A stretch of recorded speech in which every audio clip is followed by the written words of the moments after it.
This week in WWE was an interesting one to say the least. New champions were crowned, a crooked referee ruined a main event, and two massive WrestleMania matchups were set. As far as Monday Night Raw, it kicked off by Randy Orton coming out, pretty much saying that, he just basically did what he had to do towards Edge and attacking Edge. And Kevin Owens come out, a fellow Canadian as well as Edge. And surprising enough, Raw was in Canada, Winnipeg, for Monday Night Raw. So Kevin Owens comes out and basically saying he needs answers for Randy attacking pretty much Kevin Owens' idol when he was a kid, and Edge. So KO pretty much challenged Orton in the main event of the show, and we'll get into that later. After this, the first match of the night was Humberto Carrillo versus Angel Garza. Again. Good match, but I'm tired of these rematches. It's the same matches every week. It was a good match. It was a solid match. But two phenomenal athletes, from the Hispanic culture, so I'm excited to see where these two go, but I'm just tired of seeing them wrestle every single week. But after this, Brock Lesnar finally comes back, and Paul Heyman as well, doing a little promo. Brock didn't say anything, he don't talk. So Paul Heyman pretty much says Ricochet doesn't have a chance at Super Showdown and blah blah blah, and just trashing him. That was pretty much the segment. Brock Lesnar just stood there, just let his mouthpiece talk for him. Aleister Black was attacked by the OC of AJ Styles, Luke Gallows, and Carl Anderson, and that led up to a match between Black and Rowan. Even though Black was still hurt based off the attack, he still managed to beat Eric Rowan in a solid match. Just two superstars that really truly don't have a true direction as far as booking, creative. What better way to just put them together, right? After the match, Aleister Black challenged AJ Styles to a match next week in Brooklyn, New York for Monday Night Raw. That'd be a solid match. AJ and Aleister, two superstars that have two different styles in the ring, but at the same time, that'd be a cool dynamic as far as in ring and just tactics. But later down the show, Drew McIntyre had a sit-down interview with Charlie Caruso, pretty much diving into his career and where he's come from, when he first came into the game, and coming in, as pretty much the chosen one, that he was destined for glory and being the world champion. And he never got that. Then that led to he was Intercontinental champion. I think he was a tag team champion at one time as well. Then that moved into him, in the three-man band, and Heath Slater and Jinder, just trash. And then that led to his release in WWE, and that killed him. His dream was always to be in the WWE, but that didn't let him. He didn't let that get down on himself. He still went to other wrestling promotions and just killed it. And that caught WWE's eye to re-sign him. He didn't go right back to the main roster. He went to the NXT brand and killed it up there. Had match of the year candidates with Bobby Roode, Robert Roode, Andrade. So, and then that led to his main roster call up. Then for a while he was teaming with Dolph Ziggler in the tag team division, which led to them being Raw tag team champions. With that little feud with the Shield. More so Rollins and Ambrose. And then when that tandem ran its course, Drew turned on Dolph. Drew's been on his own.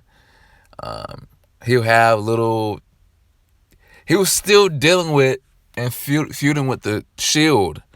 He was tagging with Bob Lashley, Baron Corbin, and still jobbing to the Shield, especially during that time Dean was set to leave.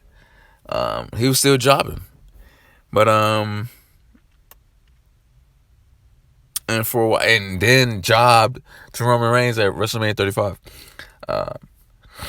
And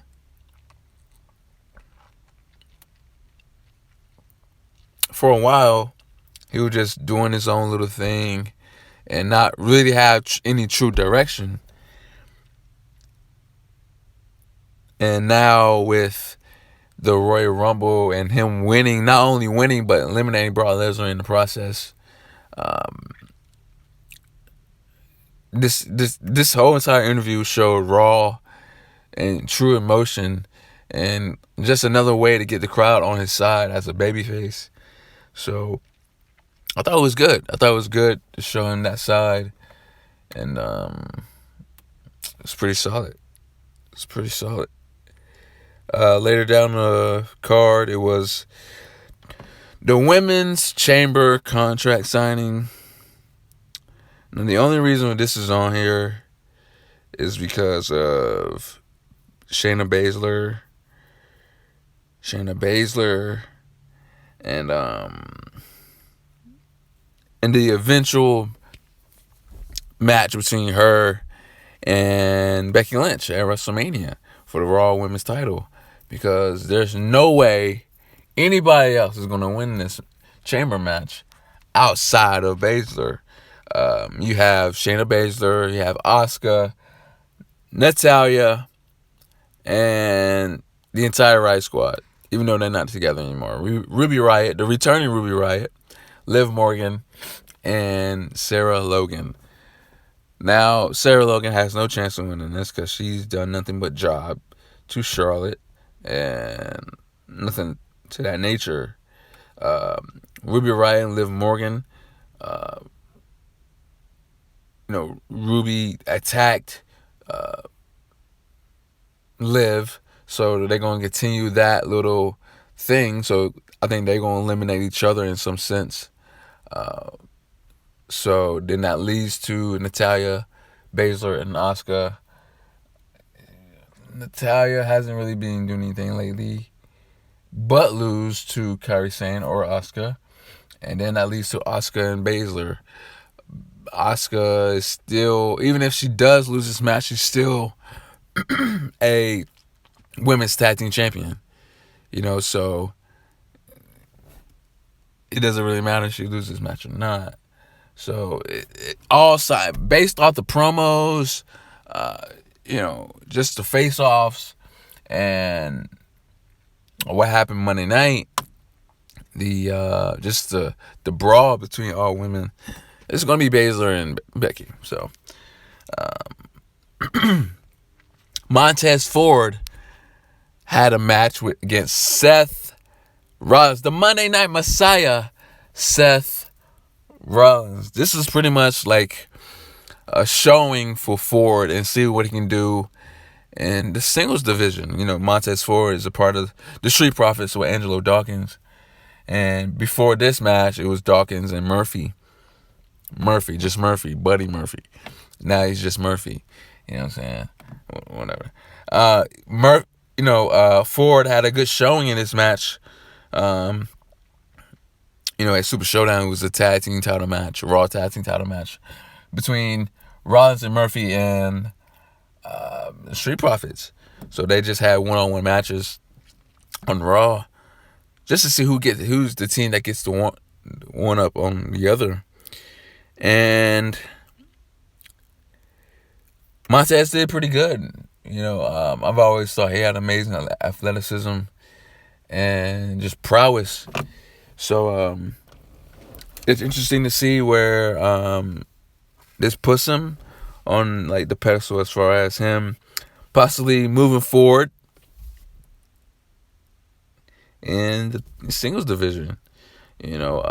Street Profits are more probably they're just a comedy act as far as like what they can do. They're very funny, but at the same time, it's like, even though this is a sports entertainment business, still wrestling in the same sense. So, y'all need to like actually wrestle matches and win them. But at the same time, I've always thought, Ford was something to be reckoned with as far as he can just go in the ring and crazy just hops and athleticism. So it's interesting to see where he can go, especially after WrestleMania. I don't think the Street Profits have any true direction as far as a WrestleMania spot. If so, it will be in the Battle Royal. But the main event is here. Kevin Owens, Randy Orton. This was a pretty solid match. A great match. Two guys that I really like. Obviously, Randy. I've always loved Randy. And Kevin Owens is his own guy. So, at the end of this match, when Owens had the upper hand in the match, the Monday Night Messiah, Seth Rollins, came through with a distraction, being on the top rope. Not being on the top rope, but just being being in the ring on an apron. And Orton did his, vintage DDT for the second rope. And then he goes for the pin and 1, 2, 3. Easy. Just the quickest 3 count I've ever seen in my life. Pretty much screwing Kevin Owens. And the referee raises Randy's hand and Randy wins this match in the fastest way possible, ruining the main event. And everybody was just looking crazy, like, what's going on? And then Kevin Owens rips the shirt off, the referee shirt off of the referee, and it finds out he's a disciple of, pretty much a follower of Seth Rollins. So that's why he screwed Kevin Owens. Kevin Owens stuns him. The crowd was just into it. It was just crazy. And then Seth Rollins pulls out a table, sets it up, power bombs the referee through the table to end the show. Raw was pretty sick. It was pretty good.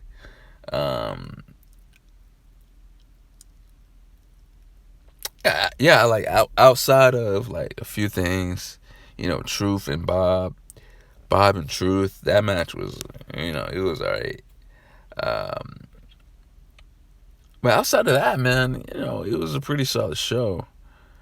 The go home before Super Showdown, which I'll get into in a minute, which was just trash. Moving forward to NXT, Wednesday night NXT was a good show. There was a few things that was like, but the big things to carry from the show was Imperium.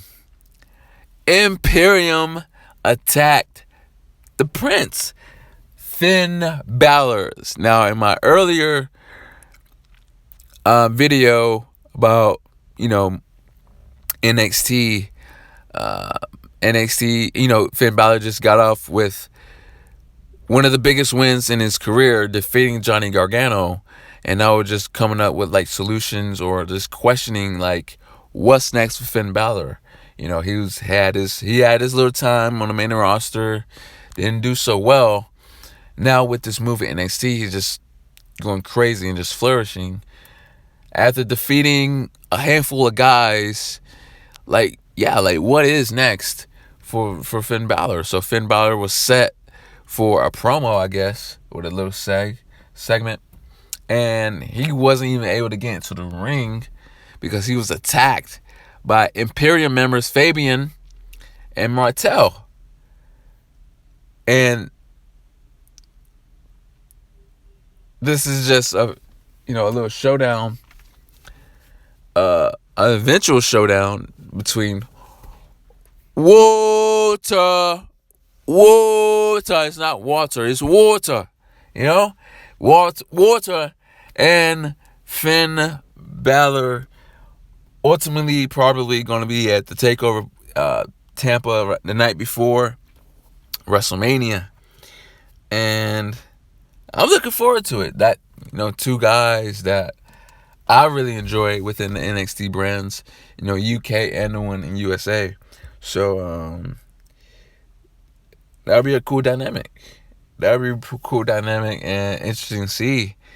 I just automatically assumed that after beating Gargano, defeating Matt Riddle, defeating Dragovich at Worlds Collide, and Riddle at War Games, then Gargano at Portland, I thought that was just going to skyrocket him into the title picture, against Adam Cole for the NXT title. But looks like it's not going to happen, and it's going to be Balor and Walter. That'll be interesting. So we'll see. Later down the card, you had Tommaso Ciampa against Austin Theory. Austin Theory is a newcomer, one of the newcomers in NXT that's training in the PC and getting like a little push on television. And he's going against Tommaso Ciampa.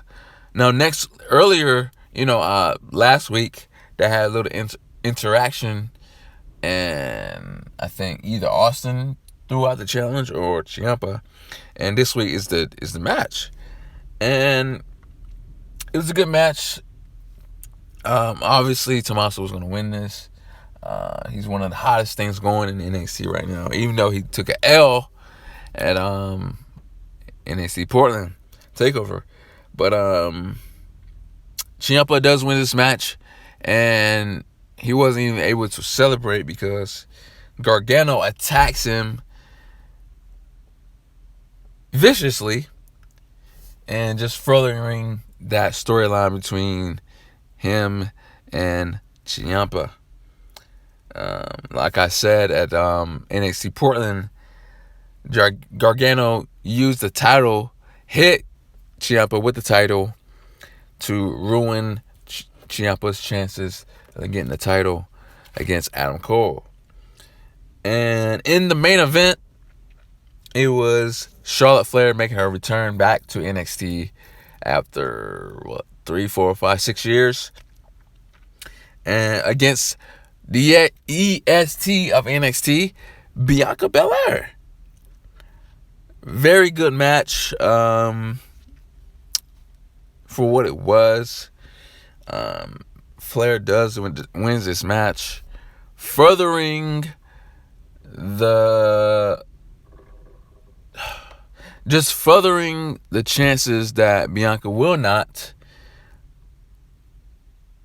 be in the match between her and Rhea Ripley. It's just gonna be a straight up one-on-one match, which I don't want. I thought Bianca showed her tail off not only within the Royal Rumble, but had a great showing at, even though she lost at NXT Portland, like she deserves to be in that conversation. But whatever. It's gonna be Flair and Rhea for the NXT title. It's no big. But Flair does win this match by a natural selection, and to further the notion that's just going to be Rhea and Charlotte. Charlotte attacks and tries to injure Belair pretty much after the match with the figure 8. Then Rhea, the champion, comes out and sends Flair running. Sends her running to end the show. So, it's a solid show. Then the next night, next day, Thursday, because they was in Saudi Arabia and the crazy time differences. WWE Super Showdown, which was one of the worst shows in the world. One of the worst shows ever. Simply because of the main event, and I get to that in a minute. This show started, I think, 11, 12 in the afternoon. I was in class, man. I wasn't going to watch this show. I wasn't going to watch this show regardless, simply because it was just two predictable matches, and I didn't want to watch it, simply. And on top of that, I was in class, so. And the only highlights that I have for this was, The Undertaker. The Undertaker made his return and defeated AJ Styles. And it was I don't even know the exact name of it, but it was a tournament to see who's the best. You had AJ, you had Andrade, returning Andrade, R-Truth, Bob Lashley, not Bobby, Bob Lashley, and someone else. Was it Rusev? I don't know. But AJ Styles won that. And then he was pretty much bragging and saying that he's the best. Then The Undertaker comes back, returns, choke slams, and tombstones AJ Styles to win this match, to win the tournament.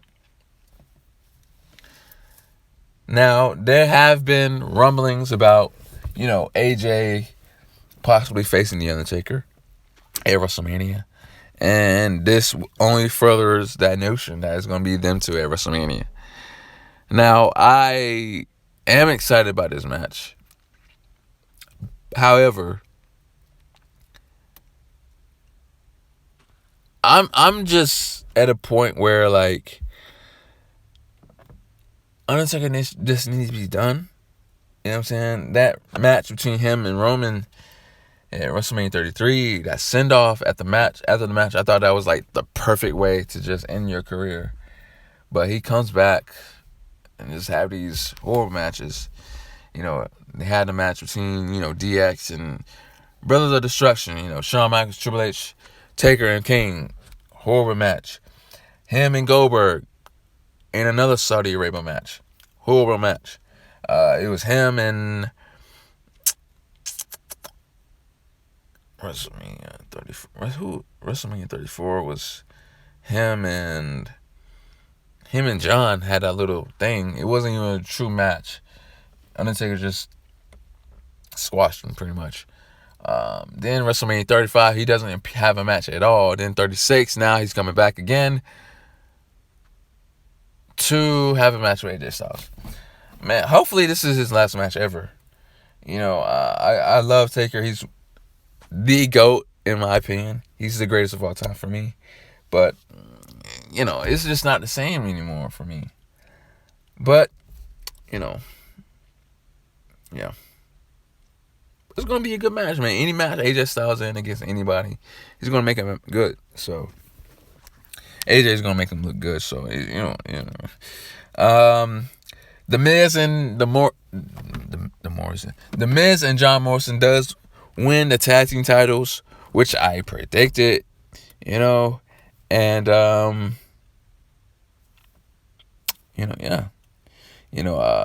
Kofi was dead set on ending the match, and the referee was distracted, I think, by The Miz, and John Morrison came through with the steel chair to the gut, and Miz got the roll up. Miz and Morrison new tag team titles, not tag team champions. So it will be interesting to see how long they hold it and what's their plans for WrestleMania. And the main event, The Fiend, Bray Wyatt defending his WWE Universal Championship against Goldberg in this highly anticipated match. Now, you would think that as the younger talent against the older talent, the younger talent is going to win, you know? To further the future in the WWE, you know, just have this guy hold the title at least to WrestleMania. The Fiend, Bray Wyatt, the Fiend character just started pretty much 7-8 months ago in August. So that's August, September, October, November, December, January, February. That's 7 months for a character to flourish. Not even a full year. This character, it is absolutely done. The Fiend demolishes Finn Balor to the point where he goes back to NXT. He defeats Seth Rollins, right? To the point where he changes characters. He defeats Daniel Bryan, forcing him for his character to get a haircut. He attacks legends like Kane, Kurt Angle, legendary commentator Jerry the King Lawler, and just a plethora of guys. And he's booked to look absolutely unstoppable. And here comes Goldberg. Bill Goldberg comes back and just demands a championship match. Didn't win a match to determine he should be the champion, being the contender for the title. He just comes back and demands a championship match. That right there kind of raised my eyebrow right there, that just maybe this match is going to end with Goldberg winning the title. He just comes back and just demands a championship match. He didn't earn it, didn't do nothing, right? So the match comes, and four spears and one horrible jackhammer, and 1, 2, 3. Your new Universal Champion, Goldberg. How are you going to... See, that's the problem in WWE, right? There is no true stars. There's no legendary true stars in the WWE. You wanna know why?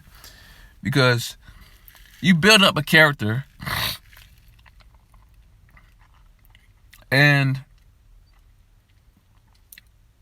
you're supposed to put this guy on the top of the mountain, right? And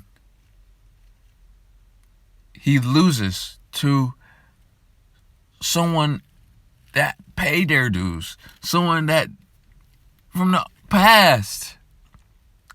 How are you going to further the WWE by continuing to push guys from the 90s, from the early 2000s?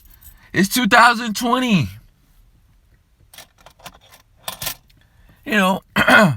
Like, even though you have, like, a lot of guys that you can just push, there's always that one guy that's the staple, supposed to put the company on his back and just carry it till he can't carry it anymore, right? Back then, it was Bruno Sammartino, right? Then towards 70s, 80s, 90s, early part of the 90s anyway, it was Hulk Hogan, right? Then that morphed into The Rock and Stone Cold Steve Austin. They both flourished at the same time. So they both carried WWF to the WWE, right? Then it was who? It was John Cena. Killed it. Now it's supposed to be Roman Reigns, right? The fans won't having that. Won't having that at all. Then it was supposed to be Seth Rollins. Now it's supposed to be Braun Strowman. Then it was supposed to be Kevin Owens. Then it was supposed to be,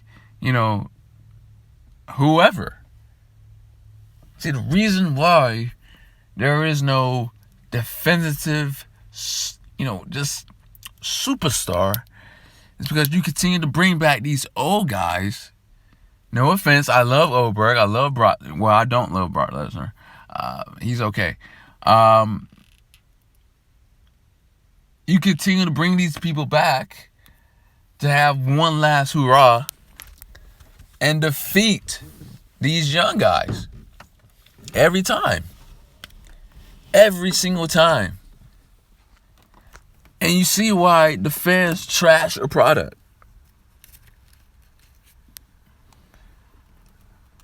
The Fiend looked absolutely weak. Weak in that match. Here's a character that you've been building for 7-8 months, and you just take the title off of him by a guy that's just going to hold it to WrestleMania. Which is like, what, in April, March? It's in April. It's February. By the end of February. So he's only going to hold it to March for 1 or 2 months. Like, wow.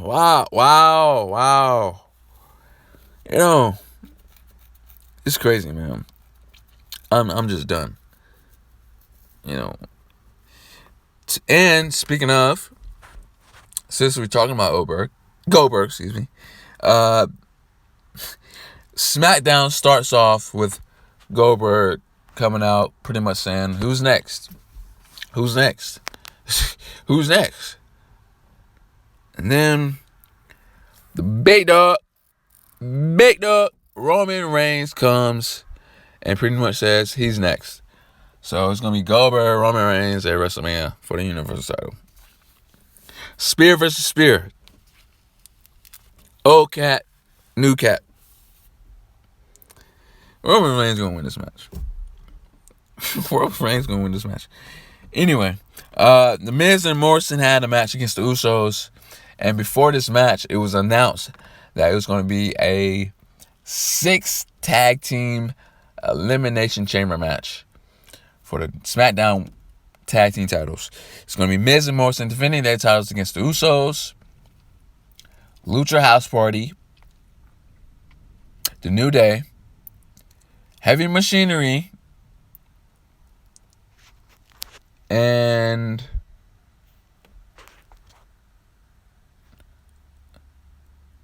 another team. Miz and Morrison, New Day, Usos, Lucha House Party, Heavy Machinery, and Dolph Ziggler, Robert Roode. It was so thrown together because it was supposed to be, elimination chamber match for to see who faced Goldberg or whoever to face, the Universal Champion. So I guess they just strapped it, it's going to be Roman anyway, so just announce the match. And, so we can just kill that. So they just thrown this match together. Chamber match. It's going to be all right. Anything Usos is in, I'm hyped for it. Jimmy and Jay. Jay and Jimmy and Jimmy and Jay. So, Later down the card, it was Braun Strowman and Shinsuke Nakamura, had a contract signing. 2 contract signings in a week. Yeah. Braun Strowman pretty much saying, like, it doesn't matter. Cesaro and Sami Zayn is going to get involved anyway.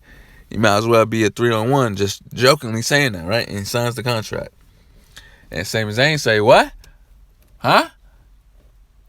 So you just said it doesn't matter. It's going to be a 3-on-1 anyway, right? So they all sign the contract. So it's going to be at the Elimination Chamber event. It's going to be Zayn, Shinsuke, Cesaro going against Braun Strowman, the Intercontinental Champion, for the Intercontinental Championship. I've been saying it for weeks now, months now, that all 4 of these guys deserve better. Just weird, just weird booking. This was the guy that you were supposed to have. This was the guy that was supposed to transcend the WWE. This was the guy that was supposed to be the next big man, in Braun Strowman. Now he's in weird feuds. Now he's just looked like This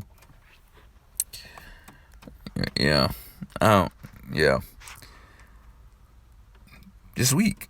This Shinsuke Nakamura, the artist, came in with crazy promise, had crazy matches with Dolph Ziggler, Bobby Roode, Robert Roode, John Cena, Randy Orton, AJ Styles, and now he's just doing nothing. Sami Zayn hasn't done anything. Just run his mouth. He hasn't wrestled in months. Cesaro, a guy that has one of the craziest strengths and physiques any man can have, and he's just Zayn is Nakamura's lackey. Hasn't done anything since the bar with Sheamus, right? Trash. Then in the main event / segment, John Cena made his return, pretty much saying that, just pretty much hyping the crowd, saying that, WrestleMania is upon us. What is John Cena going to do at WrestleMania? And he then announces that WrestleMania should be better off with John Cena in the future. How can wrestling, flourish and go in the future if a guy like John Cena just comes and just have a match and wins that does nothing for the future, right? And says that he should take a step back and, let the young guys kill it. Have their spots. WrestleMania spots should be earned, not just given, right? So, as he was leaving the ring, doing his last salute to the crowd on the stage, the lights go out. The Fiend, Bray Wyatt comes, and no words were said. Fiend points at the WrestleMania sign. And John Cena tipped his hat. WrestleMania match. Fiend Bray Wyatt versus John Cena to end the show. After a kind of a weird and just dissatisfying, to say the least, week of WWE ends with a bang. 2 main event WrestleMania matches, caliber main event matches, in Goldberg, Roman Reigns for the Universal title.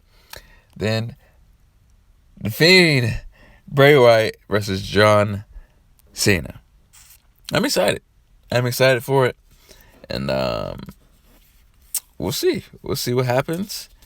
I'm excited. WrestleMania season is upon us, and we shall see what's in store for us. Next week for the go home shows of Raw, NXT, and SmackDown. More so Raw and SmackDown for Elimination Chamber, which is next week, next Sunday. So until those shows, yes sir.